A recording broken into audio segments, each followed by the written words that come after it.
I welcome you all with my love and respects. I am going to speak on Patanjali's Yoga Sutras in a systematic way, because from this sutra, Patanjali describes very beautifully the major truths like a dharma, satya. He almost gives a essence and gist and much more in this next few sutras, because now he is going to conclude the book. Usually before concluding the book, we try to give the whole essence gist in few lines. And if we want to add something, the conclusion of the whole book, we present. Same way, Patanjali is trying to give the conclusion, essence in these last few sutras. I wanted to share a few words on a subject. Hinduism, a lifestyle, not a religion. Not just a religion, I can say. It's a lifestyle, not just a religion. Hinduism is a lifestyle. It's a way we breathe, way we eat, way we sit, way we talk, way we think about us, the way we relate with the world, the way we relate with the whole. I wanted to make a clear understanding point to all of you. All religions stop with vidhi nisheda. Vidhi nisheda means do's and don'ts. That's all. How many time you can eat? How many time you need to pray? Which book you need to read? What kind of prayers you need to do? I am surprised there are some religions which give you a clear written script and you have to repeat only that. Oh God. You can't even have your own words or language when you talk to God. It's all clearly written. Application. You just sign it.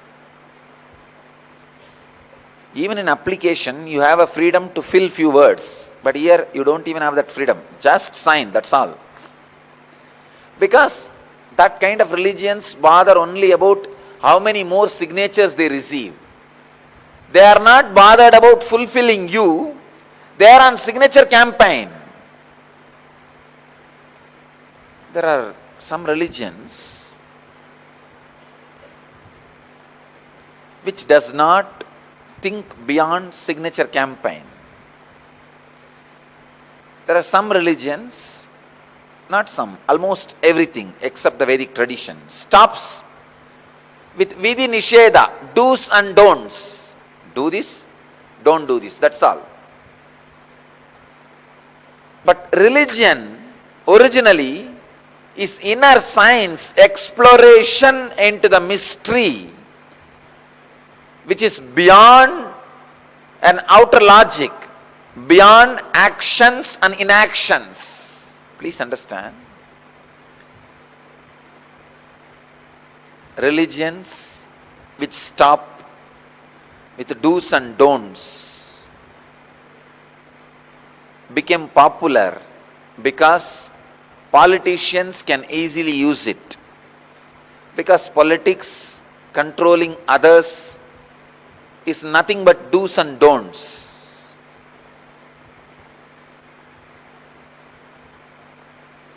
Religion is used by many politicians to control and manipulate masses.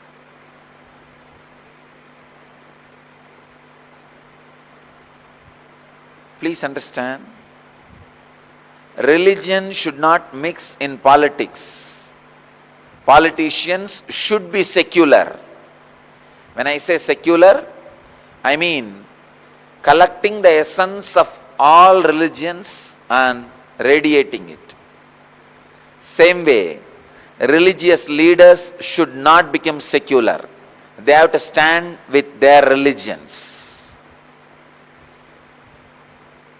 Religious politicians, secular religious leaders, the so-called spiritual leaders, should not be believed. I am explaining a very subtle point. Not being fanatic is different. Never tasted your own truth because you don't have the ishta nishta is different. Not being fanatic is great. Anybody who has tasted the Vedic tradition will never be fanatic. Because the source of Vedic tradition is accepting many and all gods. The Vedic tradition is the only religion which goes beyond vidhi nisheda, do's and don'ts. Vedic tradition also there are some do's and don'ts, but beyond. Exploring the mystic realms, exploring the conscious realms, which is beyond your actions and inactions, which is an individual experience. Mysticism. The word mysticism is also too poor because the West do not know what really mystery means. The mystery they know is only some little poetry, beauty of the hill or the ocean or the river. Never the grace of the consciousness. That is why even when they describe mystery, they talk only in the language of nature, because they do not know further.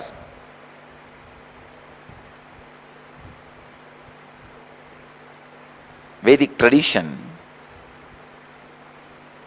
steps beyond do's and don'ts and the mystery described in the Western world, which is consciousness.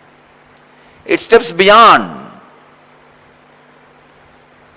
the do's and don'ts and steps beyond whatever Western world calls as mystery. It enters into the superconscious state.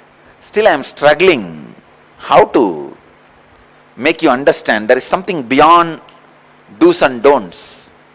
Something beyond how many times you eat, how many hours you sleep, how many times you pray.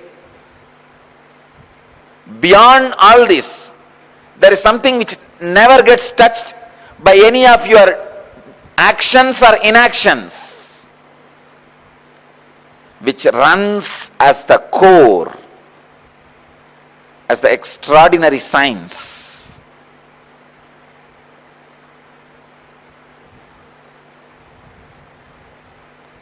Which is cosmic understanding. See, the country law, ordinary do's and don'ts, only drains you, controls you, manipulates you. But the cosmic understanding, the more you understand, the more you are empowered and liberated. The Hindu tradition, the Vedic tradition, the only tradition which goes beyond the do's and don'ts, which manipulates the masses, which can look into the cosmic understanding. That is why the great truths like a karma theory still remains as mystery but works. Hinduism is based on cosmic law. That is why I am saying nobody can destroy it. It's a lifestyle. Hinduism steps beyond do's and don'ts. It enters into the realm of higher consciousness. That is why it is non-saleable religion. See, if it is just a set of do's and don'ts, you can always make pride out of the do's and don'ts. For example, if your religion says don't marry more than once, you can make pride out of that, lifestyle out of it. Or if your religion says you can marry 4 times, you can make again a law out of it. You can start selling, promoting. But the Vedic tradition is beyond these numbers, do's, don'ts. It insists on experiencing the ultimate. Unfortunately, the Western language always says that ultimate as a other world, other world. No, it is not other world, it is this world. We are in this world, reality. Please understand. The truths and experiences about the inner space and consciousness is never otherworldly. It is an abusive word. It is this world. Few days before I read an article in the newspaper Hindu. It has a guts to write that there is no proof for rebirth.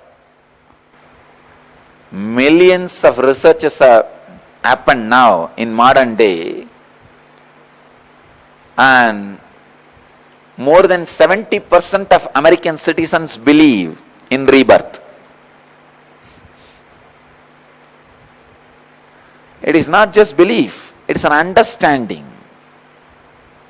I have given a solid proof in my own life, saying that banyan tree in Tiruvannamalai temple, and this banyan tree is planted by me in my past birth. 2 trees are same from the same root. We have done a medical research, and the scientists are saying yes, both are from the same root. In my life I have given one evidence.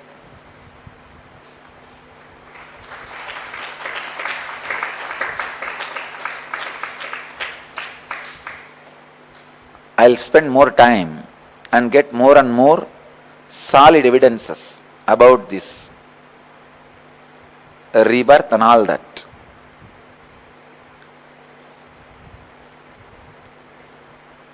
I'll prove all the revelations of superconscious experiences of our Vedic rishis, because that part still remains as something beyond our logic. These guys go on abusing the Vedic tradition. Hinduism is not just a religion. It is a group of spiritual traditions which are beyond ordinary do's and don'ts. In Hindu tradition, any one branch you touch from the, it is an end-to-end chain. It helps you to begin where you are, the most user-friendly religion on the planet Earth, and self-sufficient guide. It leads you to the ultimate superconscious enlightenment. That is why I say it is group of self-sufficient, independent spiritual traditions. If you touch Shaivism, it starts where you are standing, helps you step by step and leads you to the ultimate. But Hinduism needed to serve all category people. So it needs to begin where people are standing. That is why it opens the door for the deity worship. Then it raises somebody to bhajan. Then it raises them to stotra. Then it raises them to japa. Then it raises them to meditation. Then it raises them to unclutching. Then it leads them to the eternal ultimate experience. Each Hindu tradition is self-sufficient, user-friendly, independently intelligent guide to lead you from where you are to where you can be.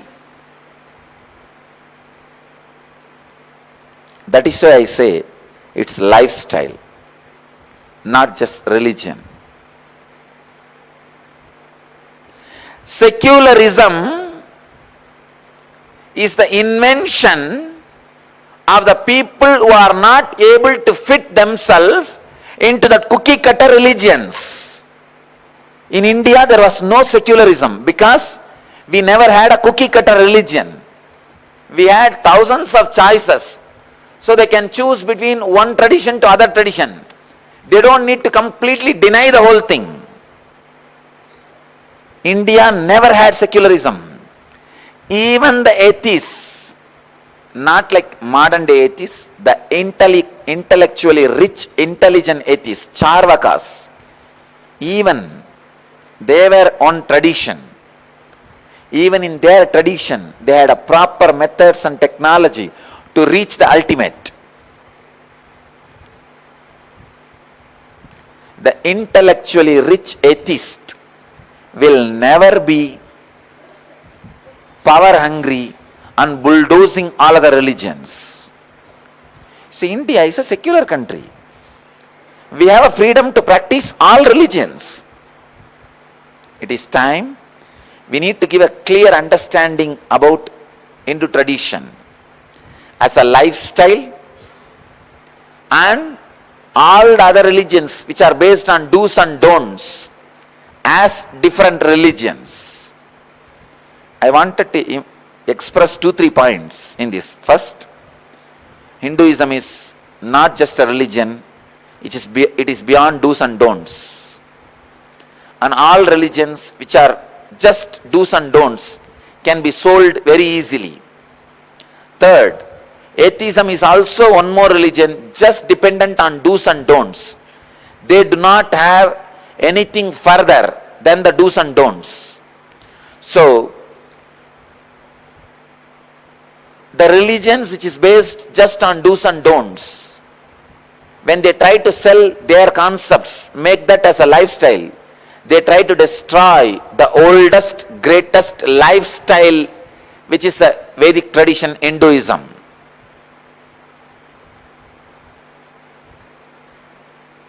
Because it is such a subtle, ultimate truth,